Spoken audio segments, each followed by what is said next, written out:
Suara angin sepoi dari pepohonan, burung-burung sore berkicau, lalu langkah sepatu hak tinggi menyentuh trotoar batu dengan ritme lembut dan percaya diri. Bandung, kawasan Dago Atas, sebuah perumahan elit yang tenang, bersih, dan dijaga ketat oleh satpam yang tak banyak bicara. Rumah-rumah besar berderet dengan taman terawat, dan setiap sore, kabut tipis dari perbukitan perlahan turun, menyelimuti jalan-jalan berbatu yang berkilau terkena sinar lampu taman.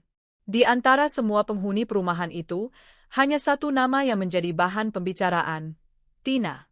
Bukan karena dia selebriti, bukan pula karena ia istri pejabat, tapi karena aura yang ia bawa berbeda. Tina, perempuan berusia awal 30-an, tinggal sendiri di rumah berarsitektur modern minimalis dengan pagar besi hitam tinggi dan taman kecil berisi bunga anggrek putih. Setiap hari, sekitar pukul 5 sore, ia berjalan santai di trotoar dengan penampilan yang tak pernah gagal memikat. Beige trench coat yang melambai tertiup angin. Kacamata hitam besar yang menutupi separuh wajahnya. Sepatu hak tinggi yang setiap ketukannya seperti membawa dentuman kecil ke dalam pikiran siapapun yang mendengar. Dan tentu saja parfum. Parfum mahal, wangi melati dan kayu manis yang membekas bahkan setelah ia tak lagi terlihat. Perempuan-perempuan di sekitar rumahnya mulai merasa tidak nyaman. Bukan karena Tina jahat, tapi karena suami mereka mulai menyebut nama Tina dalam obrolan-obrolan kecil yang tak sengaja. Tadi Simbak Tina lewat ya? Wangi banget ya parfumnya. Bagi para istri, itu cukup jadi alarm. Tina bukan perempuan sembarangan. Ia tahu kapan harus tersenyum, kapan harus tertawa ringan, dan kapan harus memberi tatapan sekilas yang menggoda tapi tak terlalu jelas. Ia mahir memainkan suasana. Dan ia tidak pernah terburu-buru. Ia membiarkan targetnya datang sendiri, terperangkap tanpa merasa terjebak. Sasaran utamanya kali ini adalah Arya, seorang pengusaha properti, usia 35, mapan, rapi, dan sudah menikah dengan perempuan sederhana bernama Dinda. Dinda bukan tipe yang mencolok. Ia pendiam, sopan, dan terlihat seperti perempuan rumahan. Tapi Tina melihat itu sebagai peluang, bukan penghalang. Perempuan terlalu baik sering dilupakan, pikirnya. Dan laki-laki butuh sesuatu yang lebih hidup. Semua dimulai dari tatapan singkat di minimarket kompleks. Lalu pertemuan, kebetulan, di kafe. Lalu DM Instagram dengan nada sopan tapi ambigu. Tina tidak pernah terburu-buru. Ia merayap perlahan ke celah-celah rumah tangga Arya yang mungkin sedang sedikit retak. Arya yang awalnya menolak, mulai goyah. Obrolan ringan berubah menjadi curhat pribadi. Curhat pribadi berubah menjadi tawa bersama. Dan tawa itu akhirnya membawa Arya ke pintu rumah Tina. Dinda mencoba mempertahankan rumah tangganya. Ia menangis. Ia mengirim pesan panjang. Ia memohon. Tapi semua tak berguna. Arya memilih pergi. Ia mengatakan kalimat klasik yang menyakitkan. Aku nggak bahagia di rumah. Tina lebih ngerti aku. Dan saat pintu rumah Dinda tertutup untuk terakhir kalinya, pintu rumah Tina terbuka lebar dengan senyum di baliknya. Tina merasa menang. Ia merasa hebat. Ia merasa pantas mendapatkan semua itu. Ia memandangi wajah Dinda dari balik kaca mobil, lalu berkata pelan. Kalau kamu cukup baik, suamimu nggak akan pergi, kan? Namun malam pertama Arya tinggal di rumah Tina terasa lain. Meski kamar tidur mewah itu dilapisi linen sutra dan lilin aroma terapi menyala, udara terasa berat. Tina mulai merasa dingin, meski AC dimatikan. Parfumnya tak bertahan lama seperti biasanya. Bahkan saat ia tidur, tubuhnya terasa gelisah. Seperti ada sesuatu yang memperhatikan dari balik kegelapan kamar. Ketika ia membuka mata di tengah malam, ia melihat bayangan samar berdiri di dekat pintu. Sosok perempuan, berambut panjang, mengenakan baju longgar seperti gamis. Diam, tidak bergerak, hanya menatap. Tina terlonjak, menyalakan lampu. Tapi tak ada siapa-siapa. Ia tertawa kecil, menenangkan diri. Cuma lelah, katanya dalam hati. Ia tak tahu bahwa malam itu adalah malam terakhir ia bisa tidur dengan tenang. SFX, suara desiran angin yang berubah lebih dingin.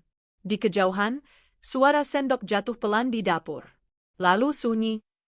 Apa yang Tina ambil dengan senyum, akan kembali padanya dengan bentuk yang belum bisa ia pahami. Dan Dinda, Perempuan yang katanya lemah dan diam. Mungkin tak mengutuk. Tapi mungkin, diamnya adalah bentuk doa yang jauh lebih menggetarkan.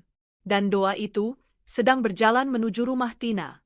Suara hujan gerimis menyentuh atap, angin bertiup pelan, terdengar denting sendok dari dapur yang kosong. Hari-hari pertama tinggal bersama Arya terasa seperti kemenangan bagi Tina.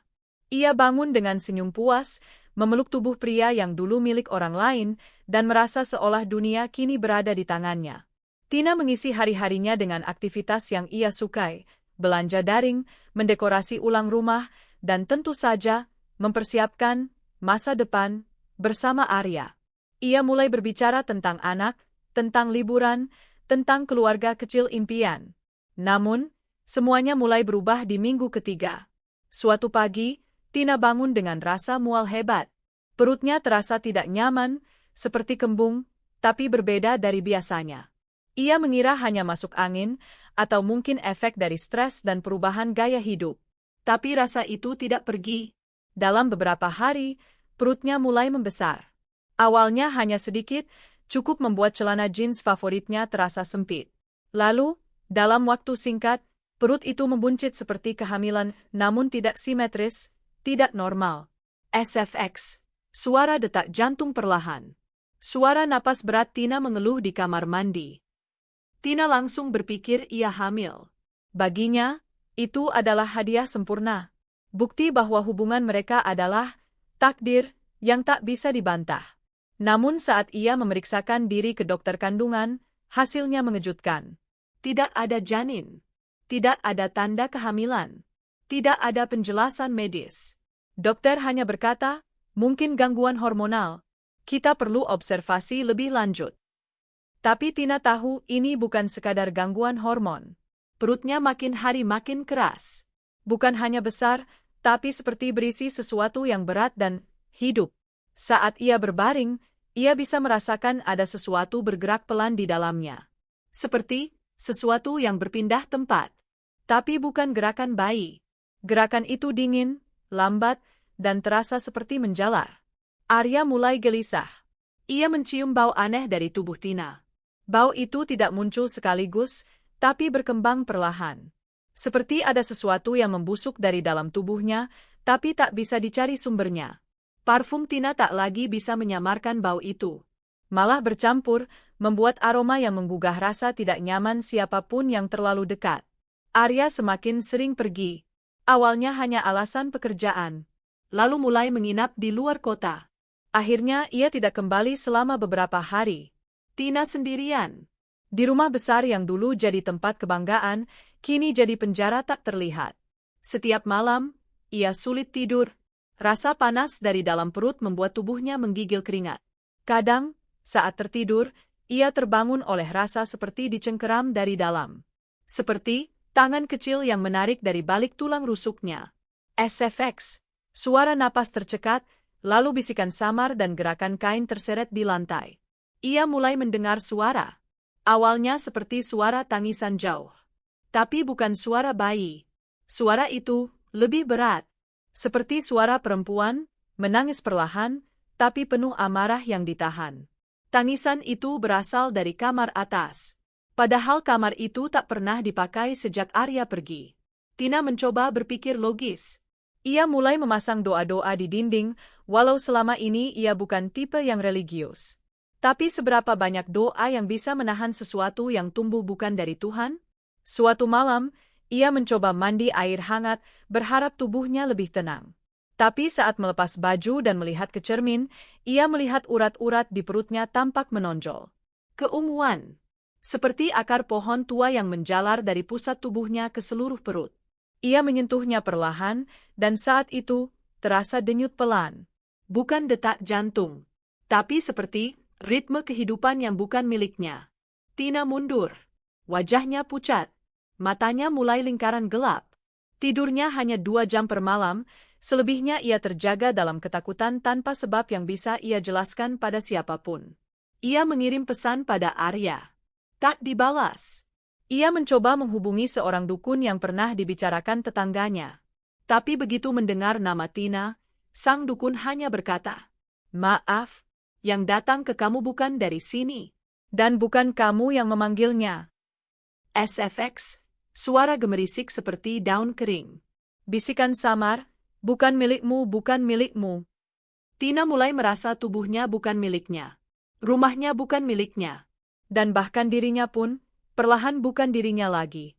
Dan di antara malam-malam tanpa tidur, sakit perut yang mengganas, dan suara tangisan samar itu, Tina mulai bertanya. Apakah ini balasan?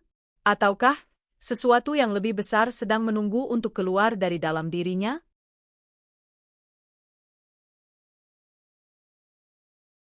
Suara hujan deras di luar, suara angin berdesir kencang menyapu daun-daun kering, dan langkah kaki Tina yang terengah-engah di lantai kayu rumah. Malam-malam Tina semakin panjang dan sunyi. Rumah besar yang dulu dipenuhi suara tawa kini berubah menjadi tempat sepi yang menyesakkan. Setiap sudut ruangan terasa menekan. Udara di rumah terasa semakin dingin, seakan tubuh Tina sendiri menjadi beban bagi rumah itu. Perutnya, yang semakin membesar, membuatnya kesulitan bergerak. Setiap langkah terasa berat. Tina seringkali merasa pusing dan kehilangan keseimbangan. Tidak ada penjelasan medis yang masuk akal, dan dokter yang ia datangi hanya menggelengkan kepala, memberi resep yang tidak pernah membantu. Namun yang lebih menakutkan daripada fisiknya yang semakin memburuk adalah suara-suara yang mulai terdengar. Malam itu, saat ia duduk di sofa ruang tamu, sebuah suara pelan terdengar dari arah lantai atas. Awalnya seperti bisikan, namun semakin jelas, seperti suara wanita yang sedang menangis, namun tertahan. Rintihan itu datang begitu dekat, seolah dari dalam dinding. Tina mencoba mengabaikannya, berpikir itu hanya rasa takutnya sendiri yang membesar. Tapi suara itu tidak pernah pergi.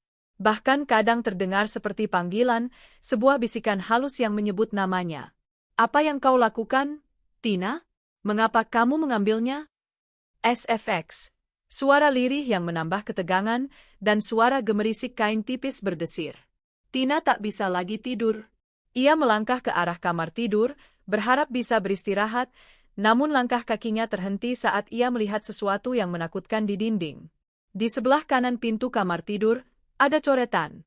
Tidak jelas apa yang tertulis, tapi garis-garisnya kasar dan acak.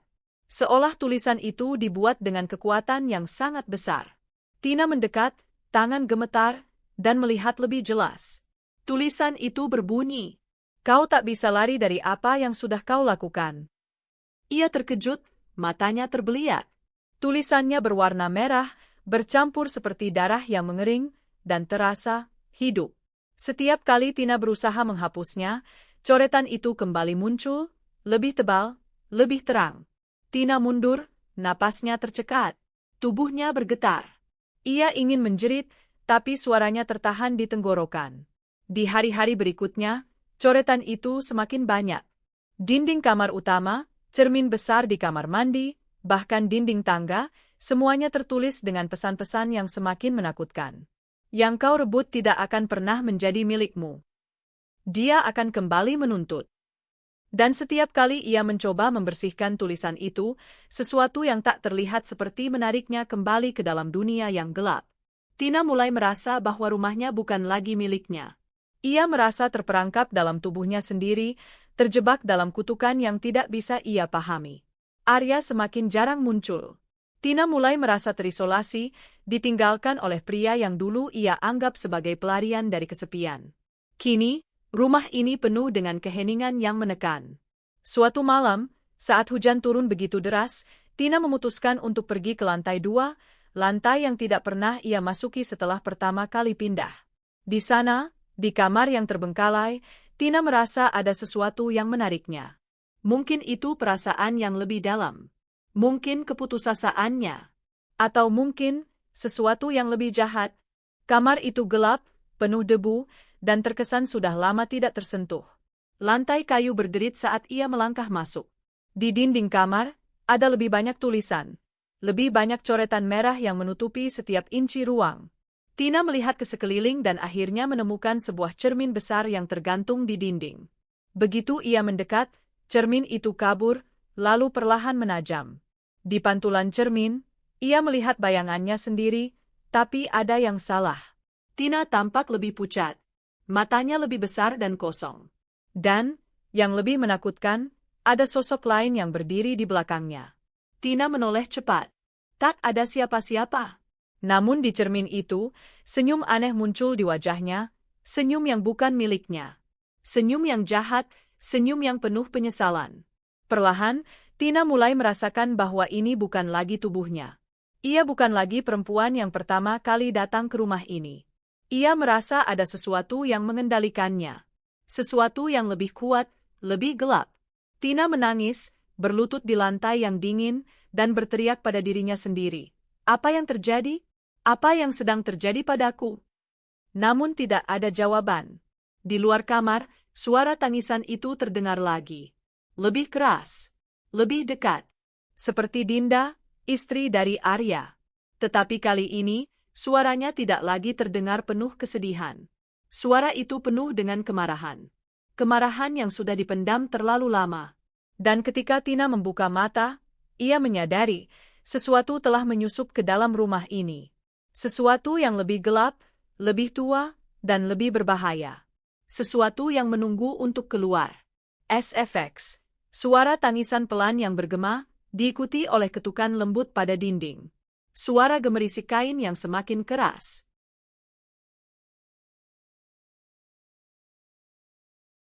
Suara hujan deras, angin berdesir keras di luar jendela, ketukan pintu perlahan yang menggema di lorong rumah yang sunyi. Sudah hampir 2 minggu sejak Tina merasakan perasaan yang tak bisa dijelaskan, dan sudah hampir seminggu sejak ia terakhir kali melihat Arya. Rumah besar yang dulu dipenuhi kebahagiaan kini semakin terasa seperti penjara.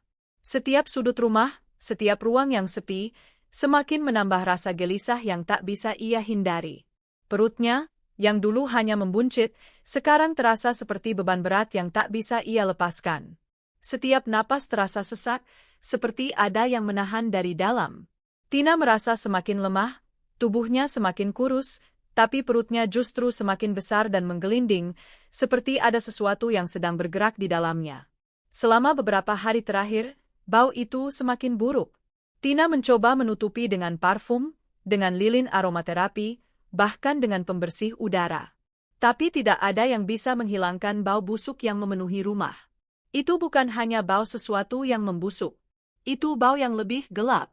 Seperti daging yang membusuk dalam tubuh, seperti sesuatu yang merayap di bawah kulit. SFX. Suara napas Tina yang terengah-engah, suara kain bergesekan di lantai, lalu suara lirih dari belakang. Suatu malam, saat Tina berjalan perlahan menuju kamar tidur, ia mendengar suara ketukan yang datang dari lantai atas. Suara itu lembut, namun jelas, seperti ketukan pintu. Ketukan yang semakin keras, semakin mendesak. Lalu, suara itu berhenti. Tina merasa terperangkap. Apakah itu suara dari dalam dirinya sendiri? Apakah itu suara dari tubuhnya yang semakin membusuk? Ia merasakan dorongan untuk mencari tahu, tapi rasa takutnya menghalangi langkahnya. Namun, rasa ingin tahu mengalahkan ketakutan. Ia meraih lampu senter dan mulai menaiki tangga ke lantai atas, menuju kamar yang selama ini ia hindari, kamar yang dulu dipenuhi barang-barang yang tak pernah ia gunakan. Kamar yang sekarang lebih seperti ruang kosong yang menyimpan misteri. Saat ia membuka pintu kamar itu, bau yang lebih tajam menyambar hidungnya. Bau yang menyengat, seperti bau daging yang sudah lama membusuk, bercampur dengan bau melati yang dulu selalu menyertai setiap langkahnya. SFX. Suara desahan napas Tina, suara pintu berderi terbuka, dan bau menyengat yang mengguncang. Di dalam kamar itu, semua tampak berbeda. Dinding-dinding kamar yang sebelumnya putih kini penuh dengan coretan-coretan merah yang semakin banyak dan membesar. Coretan itu tidak hanya di dinding, bahkan di langit-langit kamar. Seolah-olah tulisan-tulisan itu mencoba merayap dan menguasai seluruh ruang. Tina memandangi dinding dengan mata yang terbelalak. Coretan itu berbentuk kalimat-kalimat yang mengerikan. Aku tidak bisa pergi. Aku takkan berhenti. Kamu yang memulai, kamu yang harus menyelesaikannya. Tina mundur, namun tubuhnya terasa berat. Seperti ada tangan yang menariknya, memaksanya untuk melihat lebih dekat. Saat matanya tertuju pada salah satu sudut kamar, ia melihat sesuatu yang membuat tubuhnya membeku. Di pojok kamar, tepat di bawah jendela, ada sebuah keranjang besar, seperti yang sering digunakan untuk menyimpan pakaian kotor. Namun kali ini, keranjang itu bergerak, bergoyang pelan seolah ada sesuatu di dalamnya. Tina melangkah lebih dekat. Langkah kakinya gemetar, tetapi tubuhnya seperti digerakkan oleh sesuatu yang lebih besar dari dirinya. Perlahan, ia membuka keranjang itu. Dan begitu ia membuka penutupnya, suatu bau menyengat langsung menyerang hidungnya. Di dalam keranjang itu, ada sesuatu yang tak bisa dijelaskan. Tidak ada kata-kata yang bisa menggambarkan apa yang ia lihat. Itu adalah mayat, namun tidak seperti mayat biasa. Tubuhnya membusuk, kulitnya mengelupas, dan dari dalam perutnya, keluar cairan nanah yang berwarna kuning kental. Bau busuknya begitu tajam hingga Tina hampir muntah. Mata mayat itu terbuka lebar, menatap kosong ke langit-langit, dan mulutnya ternganga, seperti ingin berteriak, namun tak ada suara yang keluar. SFX. Suara tercekik pelan, diikuti oleh bisikan-bisikan yang tidak jelas. Tina mundur cepat, tapi ia terjatuh ke lantai. Tanpa sadar, ia memegangi perutnya, merasakan rasa sakit yang semakin parah. Perutnya terasa bergolak. Ada sesuatu yang bergerak dengan liar di dalam tubuhnya. Sesuatu yang ingin keluar. Dengan gemetar, Tina mencoba berdiri, namun tubuhnya begitu lemah. Tangan dan kakinya terasa berat. Setiap napas yang ia tarik semakin pendek. Saat ia menatap wajah mayat yang terbaring di lantai, ia merasa seolah-olah ia sendiri yang sedang diburu. Tina mengingat kembali tulisan-tulisan di dinding. Kau yang memulai. Kau yang harus menyelesaikannya. Dan saat itu, Tina menyadari, ini adalah kutukan. Kutukan yang tidak hanya datang dari Dinda, istri Arya, tapi dari segala yang telah ia ambil. Setiap tindakan buruk yang ia lakukan, setiap nyawa yang ia hancurkan, kini kembali padanya dalam bentuk yang lebih menyeramkan. Dalam ketakutannya yang mendalam, Tina merasa sesuatu di dalam dirinya mulai menguasainya. Sesuatu yang dulu ia panggil dengan kebanggaan. Sesuatu yang kini memanggilnya kembali dengan cara yang lebih gelap. SFX. Suara napas terakhir yang pelan, kemudian diikuti oleh kesunyian penuh. Suara tangisan yang hilang perlahan-lahan. Dan di saat itu, ketika tubuh Tina tak bisa bergerak lagi, perutnya meledak, dan keluar sesuatu yang lebih mengerikan daripada yang bisa dibayangkan. Tina mungkin merasa dirinya menang. Ia merasa memiliki segala yang diinginkannya, tanpa memperhatikan siapa yang terluka di sepanjang jalan. Namun, seperti yang sering kita lupakan, setiap perbuatan, baik itu yang tampak terang atau yang tersembunyi, memiliki balasannya. Kehidupan ini bukan hanya soal mengambil apa yang kita inginkan. Apa yang kita lakukan pada orang lain, akhirnya akan kembali kepada kita, dengan cara yang tidak selalu kita harapkan. Tina, yang dengan cepat merebut kebahagiaan orang lain, akhirnya mendapati dirinya sendiri terperangkap dalam kutukan yang ia ciptakan. Setiap tindakan yang salah, setiap kebohongan yang ia benarkan, berakhir dengan kegelapan yang tak terhindarkan. Sebagai manusia, kita seringkali merasa terbebas dari hukum alam, dari balasan atas apa yang kita perbuat. Namun, Allah selalu mengingatkan kita bahwa setiap perbuatan, sekecil apapun, akan mendapatkan balasannya. Allah berfirman dalam Al-Quran, "Barang siapa yang berbuat baik seberat zarah, dia akan melihat balasannya, dan barang siapa yang berbuat jahat seberat zarah, dia pun akan melihat balasannya." Quran Surat As-Zalzalah 7:8. Ayat ini mengingatkan kita bahwa setiap perbuatan kita, bahkan yang paling kecil sekalipun, akan dilihat dan diperhitungkan. Tidak ada yang luput dari pengawasannya. Semua perbuatan buruk yang dilakukan dengan niat yang salah, seperti Tina yang merusak kehidupan orang lain, akan kembali pada dirinya dengan cara yang tidak bisa dihindari. Namun, ada juga pengajaran dalam ayat tersebut, bahwa setiap kebaikan juga akan mendapatkan ganjaran, dan itu adalah harapan yang harus kita pegang dalam hidup kita.